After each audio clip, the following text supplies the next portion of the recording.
You will hear a number of different recordings, and you will have to answer questions on what you hear. There will be time for you to read the instructions and questions, and you will have a chance to check your work after each section. All the recordings will be played once only. The test is in 4 sections. Write all your answers on the listening question booklet. At the end of the real test, you will be given 10 minutes to transfer your answers from the question booklet to an answer sheet. You should be prepared to do this with the practices. Now turn to Section 1.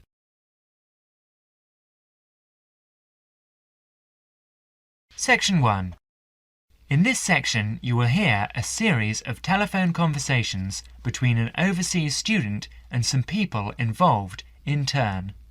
He wants to confirm some information for an international conference on computing technology. First, you will have some time to look at questions 1 to 10.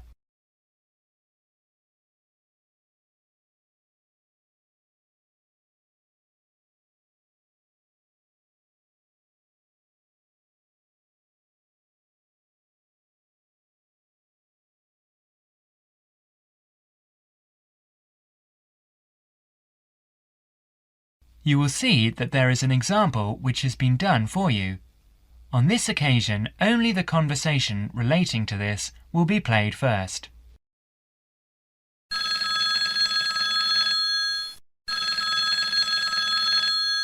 New South Wales University, good morning. Oh, good morning. Can you put me through to the School of Computing Technology, please? Certainly. The operator responds, New South Wales University, so New South Wales is provided in the space. Now we shall begin. You should answer questions as you listen because you will not hear the recording a second time. Now listen carefully and answer questions 1 to 5.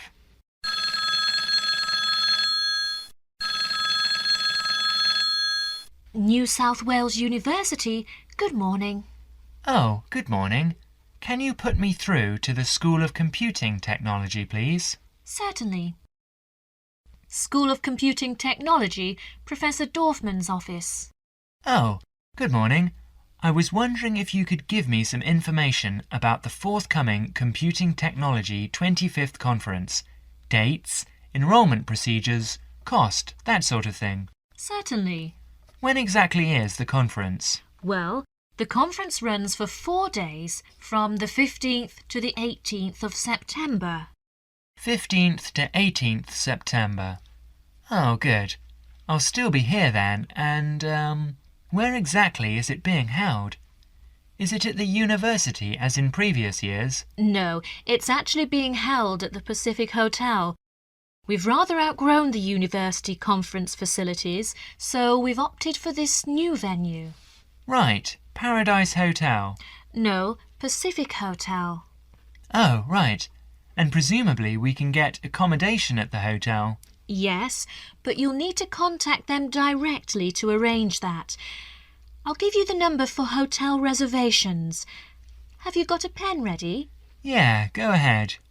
It's area code 07 and then 9444 1233. 079 444 1233. And what's the registration fee? Individual fees are $360 for the 4 days or $100 a day if you only wanted to attend for 1 day. Are there any student concessions? Oh, sure. There's a 50% concession for students, and that's $180 for the 4 days or $50 a day. And am I too late to offer to give a talk? Oh, I'm pretty sure you've missed the deadline for that. Oh, really? But I've only just arrived here in Australia. Is there any way I could have a paper accepted? Well, you'd need to talk to Professor Dorfman. He's the person organising the conference this year. I can put you through if you'd like. Oh, yes, please. That'd be great. Oh, and can I just check the spelling of his name? Is that Dorfman? Yes, that's correct. Before the conversation continues, you will have another chance to look at questions 6 to 10.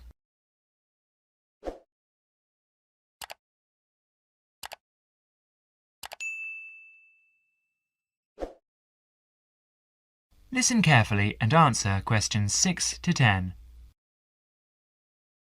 Professor Dorfman speaking. Oh, hello. My name's John Helston. I'm a computing technology student at London University. I'm here in Australia for 3 months, looking at educational application of computing and information technology. Right. I'm interested in giving a talk on my research at the conference, but I believe I may have missed the deadline.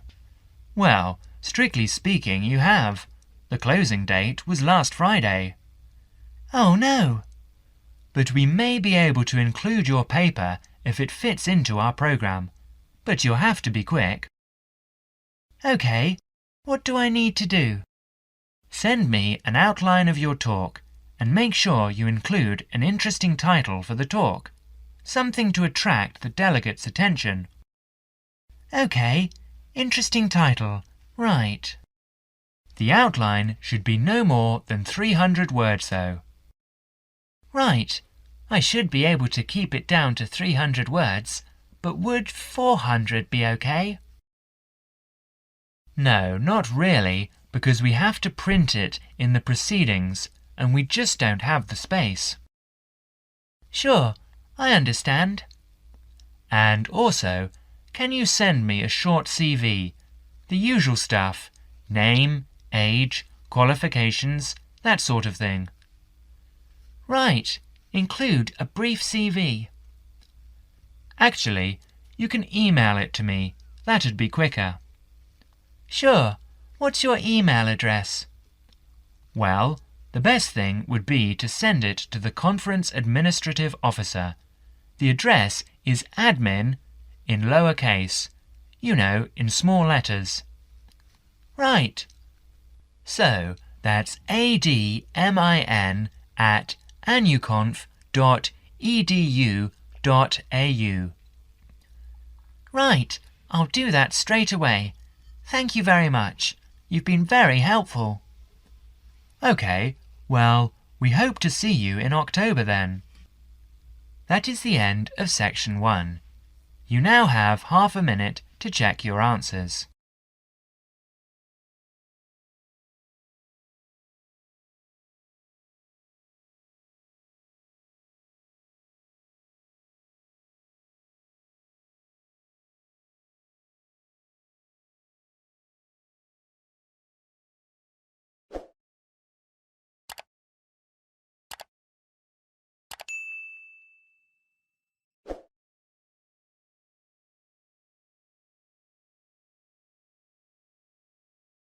Now turn to section 2.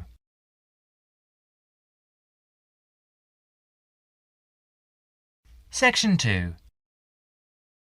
You will hear a guide talk about cooking ginger on the radio broadcast.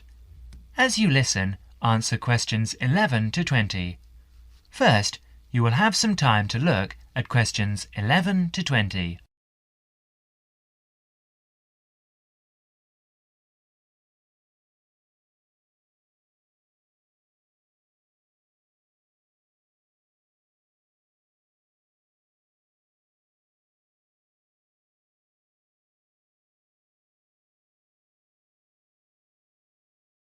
Now listen carefully and answer questions 11 to 14. Hello and welcome to Cooking Corners. And this week we're looking at the most versatile and aromatic of plants. A fairly recent addition to the list of Australian agricultural produce, but nevertheless a great favourite today, ginger. And in the studio to tell us all about it is Jennifer Johnson. Ginger is one of my personal favourite spices, and I've got a number of wonderful recipes to share with you later on in the programme. So, what is ginger? Well, actually, it's a spicy tasting root with an aromatic flavour. It's related to the bamboo family and has 100 different uses in the kitchen. The Chinese have cultivated it for years, particularly to use in medicine, though you are probably more familiar with its culinary uses. But first, let's take a brief look at its history before we look at how it can be used, because it has a very interesting history. Ginger originated in the southern provinces of China and in India, where it had been used in medicine and food for over 5,000 years. The early traders who came upon the plant took it to many parts of the world, such as Nigeria, the West Indies, Central America, East Africa, and even Indonesia.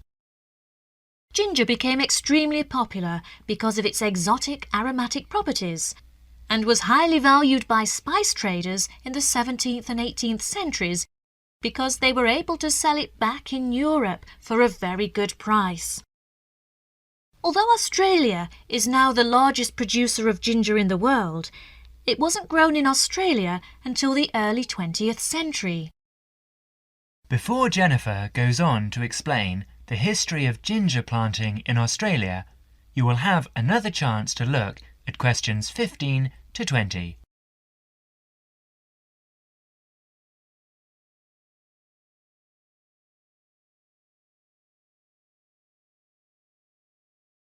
Now listen to the rest of the talk and answer questions 15 to 20.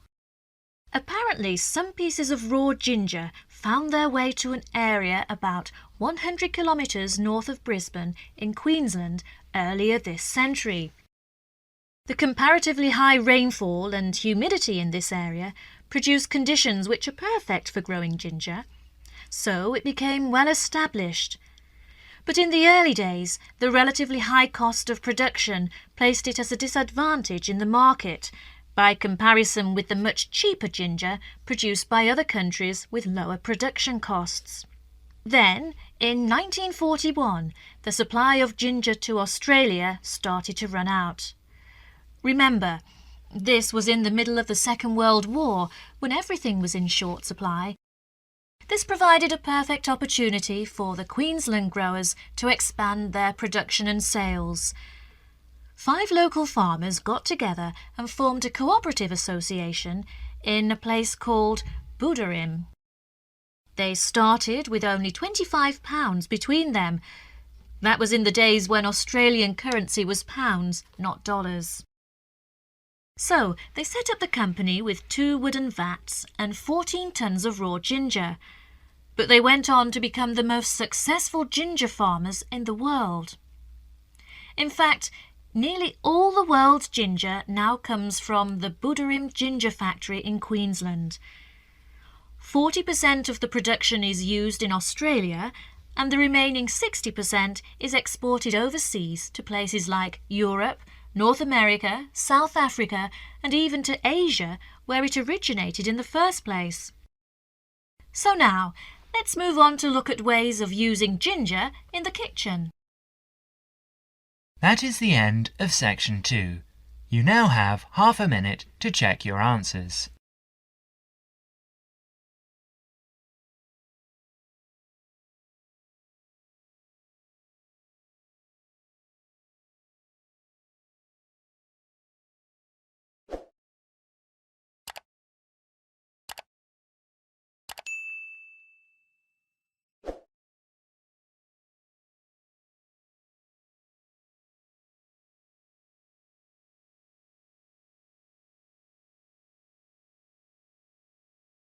Now turn to section 3.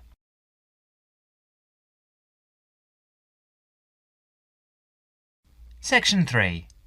You will hear an interview about global warming. As you listen, answer questions 21 to 30.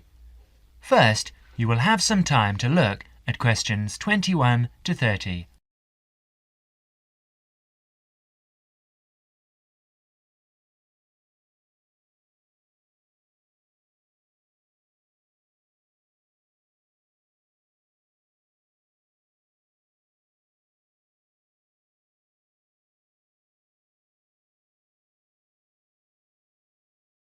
Now listen carefully and answer questions 21 to 25.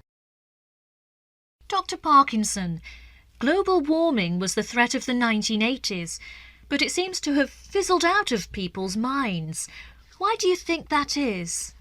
Yes, in a way you're right. I think scientists have become occupied with the task of trying to find out whether it really is happening and, if so, whether it's caused by human activities. A greenhouse effect is, after all, a natural phenomenon. Yes, as we know, naturally occurring gases float above us, acting as insulators that prevent heat being radiated into space. And the fear is that the insulation might get thicker. Yes, and because of this, the Earth might get warmer. The latest prediction we've heard is that the temperature will increase by about 1/3 of a degree every 10 years. What are your feelings? Well, this prediction is difficult to make.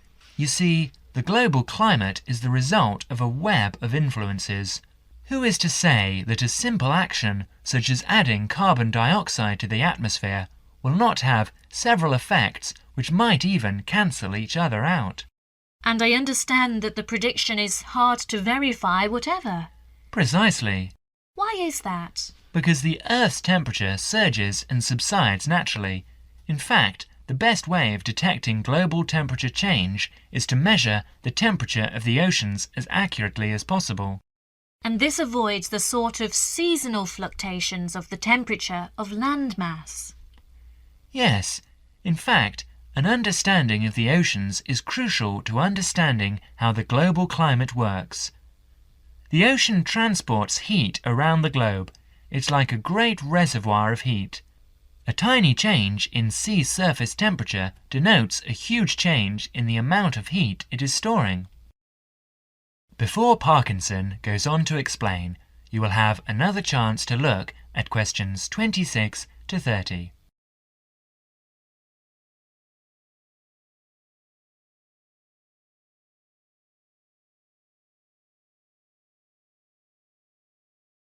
Now listen to the rest of the talk carefully and answer questions 26 to 30. And now, I understand you are looking at ways of refining this measurement of ocean temperature. Yes, for a long time we've measured it by placing thermometers in buoys bobbing in the oceans and also when ships draw water through their engines. It's also been done by satellite, hasn't it? Yes, but now data from a more promising system is being collected. This is the European Along-Track Scanning Radiometer, or ATSR, a much simpler name. The ATSR orbits the Earth above us. And what stage are you at with this? Well, it's been up there 2.5 years now. It's an infrared detector that senses the Earth's temperature with great accuracy, and this is what we need. We have to be able to separate out random changes in temperature. I believe there are other advantages as well. There are several. Every few days it covers the entire Earth, so it produces large quantities of data. It measures the temperature from 2 angles, which allows correction for any effects that the intervening atmosphere may be having on its readings.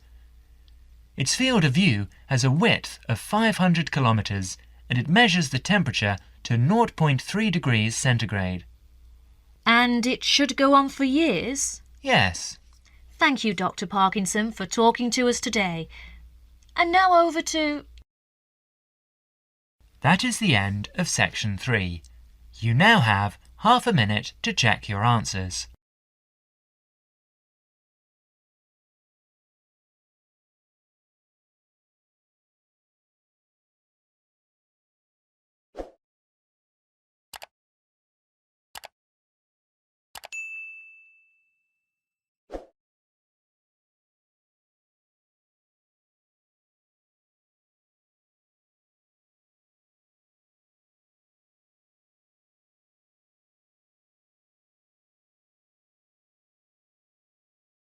Now turn to section 4.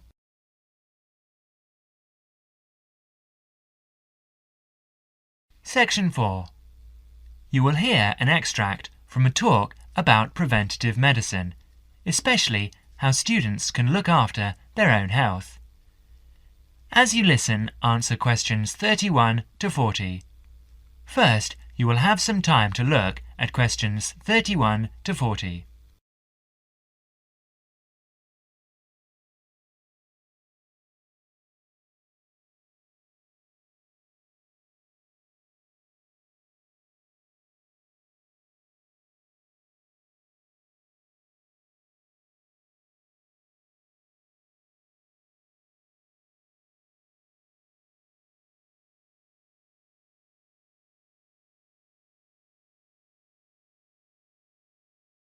Now listen carefully and answer questions 31 to 40. Good morning. I'm Dr. Pat Plant, and I'm here to talk to you about preventative medicine in its widest and most personal aspects. In other words, I'm here to tell you how the patients should wrest control of their health away from the practitioners of medicine and take charge of their own medical destiny. I want to talk about staying out of the hands of the doctor. When a patient takes responsibility for her or his own health, and let's decide the patient is male for now, men are in fact more at risk than women anyway. When the patient takes over his own health regime, he must decide what he wants to do. The first thing, of course, is to give up the demon nicotine. Smoking is the worst threat to health, and it's self-inflicted damage. I have colleagues who are reluctant to treat smokers. If you want to stay well, stay off tobacco and smoking in all its manifestations. Our department has recently completed a survey of men's health. We looked at men in different age groups and occupations, and we came up with a disturbing insight. Young men, particularly working-class men, are at considerable risk of premature death because of their lifestyle. As a group, they have high risk factors. They drink too much alcohol, they smoke more heavily than any other group, their diet is frequently heavy in saturated fats, and they don't get enough exercise. We did a smaller survey in which we looked at environmental factors which affect health.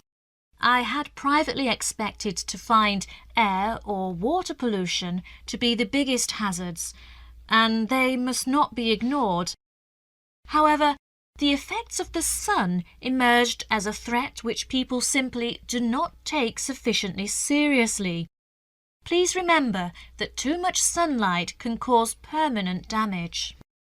Given this information and the self-destructive things which people, particularly young men, are doing to themselves, one could be excused for feeling very depressed. However, I believe that a well-funded education campaign will help us improve public health standards and will be particularly valuable for young men. I'm an optimist. I see things improving, but only if things that you as students can do to improve your fitness.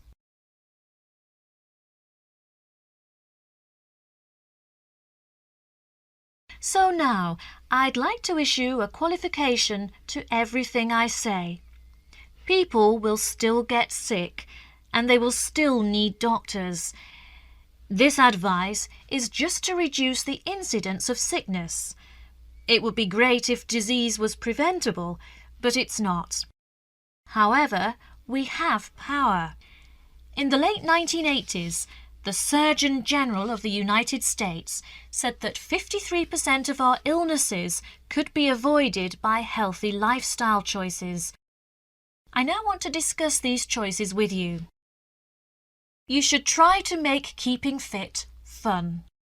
It's very hard to go out and do exercise by yourself, so it's wise to find a sport that you like and do it with other people. If you swim, you can consider scuba diving or snorkeling. If you jog, try to find a friend to go with. If you walk, choose pretty places to walk or have a reason for walking.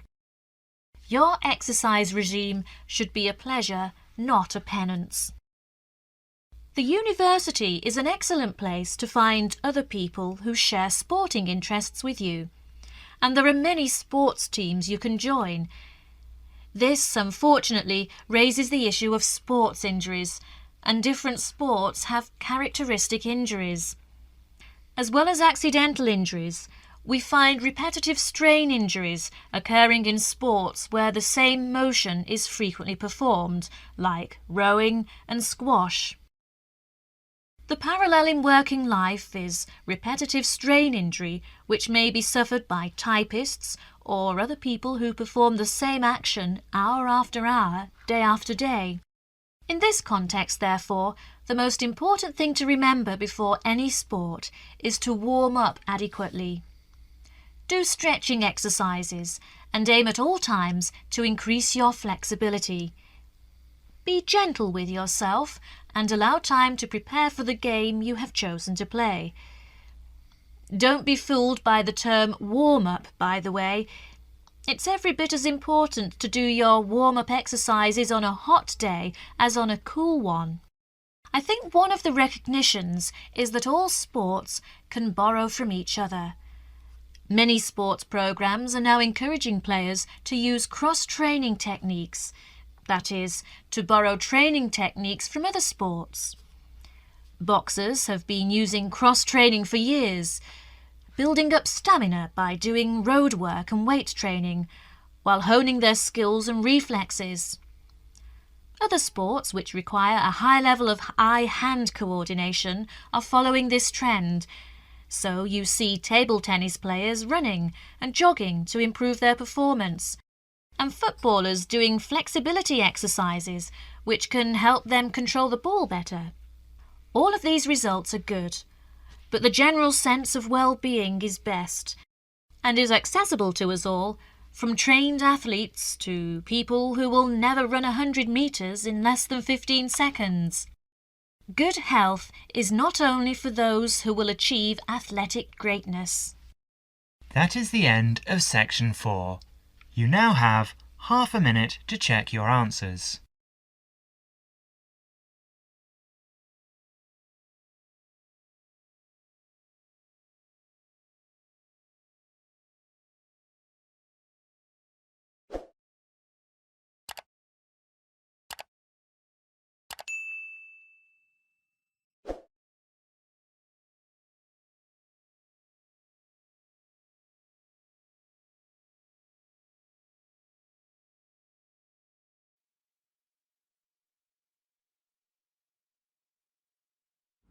That is the end of listening test 6. In the IELTS test, you would now have 10 minutes to transfer your answers to the listening answer sheet.